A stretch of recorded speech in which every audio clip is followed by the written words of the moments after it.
Kembali lagi bersama kami kelompok 8. Nah, di video kali ini kami akan membahas tentang apa sih bedanya hukum positif dan hukum negatif.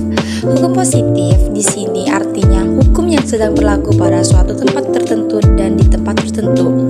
Singkatnya, hukum positif itu hukum yang diberlakukan negara ke warga negaranya supaya kehidupannya bermasyarakatnya bisa diatur sedemikian rupa. Nah, contohnya itu seperti undang-undang dasar, undang-undang, peraturan pemerintah, dan lain-lain. Kalau hukum negatif nih ya guys, hukum negatif itu tidak pernah ada. Bukan berarti ada yang namanya positif, ada juga yang namanya negatif ya. Tepatnya, hukum negatif itu adalah hukum yang tidak pernah berlaku sebelumnya. Hukum positif disebut juga ius constitutum, yang berarti kumpulan asas dan kaidah hukum tertulis yang pada saat ini sedang berlaku dan mengikat. Memasukkan hukum yang pernah berlaku sebagai hukum positif dapat pula dikaitkan dengan pengertian keilmuan yang membedakan antara ius constitutum dan ius constituendum. Hukum lahir untuk memberikan perlindungan, keadilan, dan kepastian dalam setiap dimensi pergaulan, kehidupan bermasyarakat dan bernegara, baik individu maupun kelompok. Pada konteks inilah, hukum memberikan jaminan dan prinsip pengakuan dan perlindungan terhadap hak asasi manusia. Inilah tujuan dari adanya hukum. Tujuan mulia hukum ini akan mudah direalisasikan ketika politik hukumnya jelas. Nah, namun dalam kenyataannya, terjadinya pelanggaran HAM tidak dapat dibantahkan meskipun sejak awal negara Indonesia menganut prinsip negara hukum dan demokrasi. Kasus-kasus pelanggaran HAM di masa lalu menjadi hutang yang harus diselesaikan. Berdasarkan fakta sejarah, hak asasi manusia muncul karena adanya penindasan terhadap manusia oleh penguasa yang sewenang-wenang, sehingga menimbulkan kesadaran menyangkut harkat dan martabat manusia. Meskipun pengertian HAM baru dirumuskan secara tegas pada abad ke-18, asal mula pendapat dari segi hukum dan prinsip dasarnya sudah lebih dulu eksis jauh ke belakang dalam sejarah.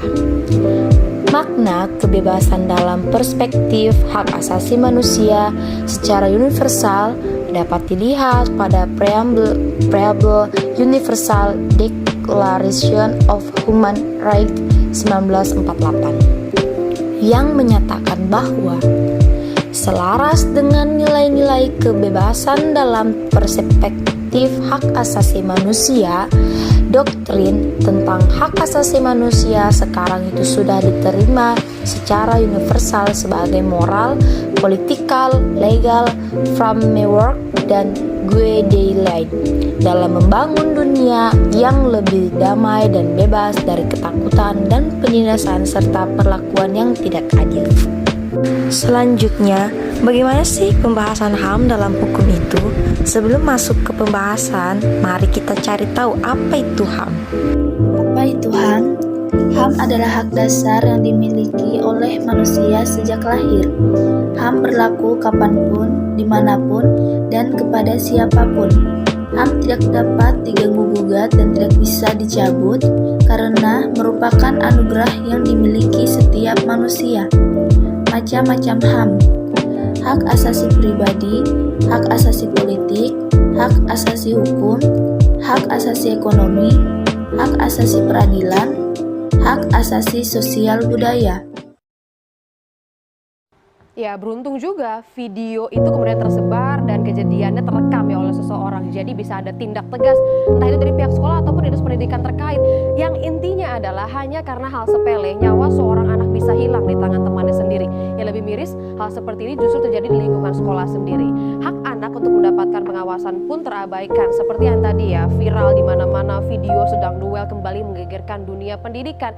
Lalu, tercatat juga ada sejumlah kasus penganiayaan anak yang dilakukan oleh teman sebayanya dalam beberapa tahun terakhir. Kami berikan untuk Anda, ini menjadi catatan juga untuk kita ya, bagaimana lingkungan yang seharusnya menjadi tempat kedua anak-anak itu bisa mendapatkan pendidikan juga perlindungan justru menyebabkan korban jiwa. Misalkan terjadi di September 2015, memang sekitar 3 tahun yang lalu, ini terjadi di area SD Negeri Kebayoran Lama, Jakarta Selatan. Dan bisa kita simak bersama bahwa kejadiannya ataupun kronologinya adalah siswa kelas 2 SD meninggal dunia setelah berkelahi dengan teman sekelasnya di lingkungan sekolahnya sendiri. Dan dugaan awalnya ini karena ada perkelahian mulut. Coba bayangkan, ternyata ada kekerasan yang terjadi tanpa adanya pengawasan dari guru ataupun pihak-pihak. Hak asasi manusia pada konteks penegakan hukum. Isu kebebasan bersama menjadi isu penting dalam kehidupan individu di suatu negara, baik menurut sudut pandang otoritas publik maupun rakyat. Dari perjumpaan dan kasus yang berbeda, penekanan pada pembahasan kebebasan bersama secara teratur memicu spekulasi dan asumsi yang keliru.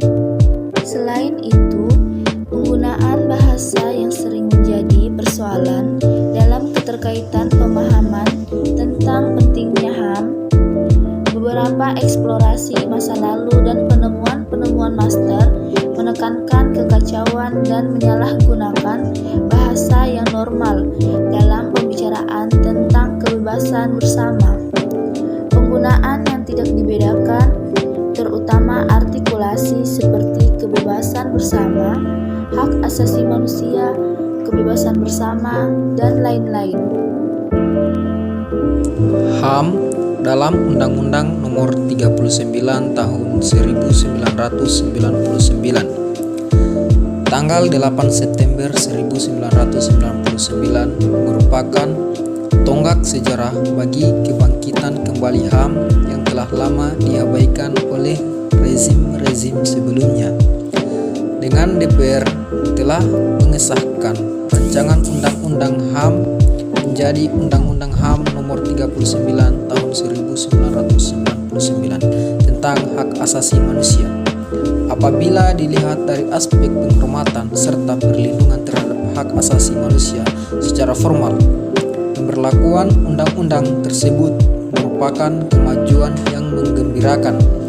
Meskipun sebenarnya esensi-esensi penting mengenai HAM telah tercantum pada beberapa pasal Undang-Undang Dasar 1945 dan Ketetapan MPR RI Nomor 17. Dalam Undang-Undang Nomor 39 Tahun 1999 tentang hak asasi manusia, diatur secara jelas mengenai Komisi Nasional Hak Asasi Manusia atau Komnas HAM.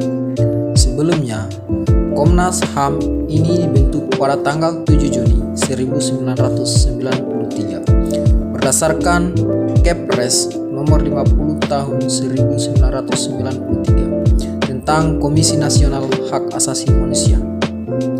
HAM ada yang tercantum dalam Undang-Undang Dasar Republik Indonesia tahun 1945. Ada pula yang tercantum dalam undang-undang tapi memiliki kualitas yang sama pentingnya secara konstitusional.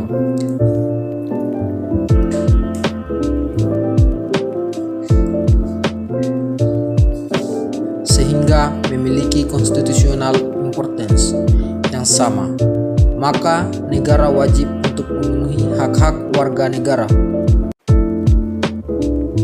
Jadi kesimpulannya, HAM yang tercantum dalam Undang-Undang Dasar Republik Indonesia tahun 1945 ada pula yang tercantum dalam undang-undang tapi memiliki kualitas yang sama pentingnya secara konstitusional sehingga memiliki konstitusional importance yang sama, maka negara wajib untuk memenuhi hak-hak warga negara. Negara mempunyai kewajiban dan tanggung jawab untuk menjamin HAM. Setiap warga negara dihormati dan dipenuhi sebaik-baiknya. Sebaliknya, warga negara juga wajib memenuhi tanggung jawabnya untuk menghormati dan mematuhi hal yang berkaitan dengan kewenangan organ negara yang menjalankan fungsi-fungsi kekuasaan kenegaraan.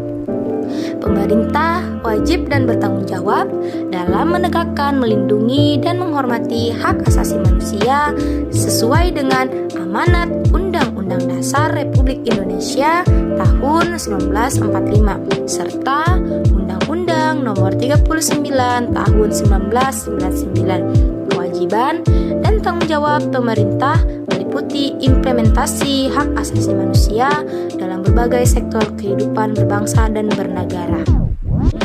Cukup sekian video dari kami. Mohon maaf bila ada kesalahan. Sampai jumpa lagi. Bye-bye.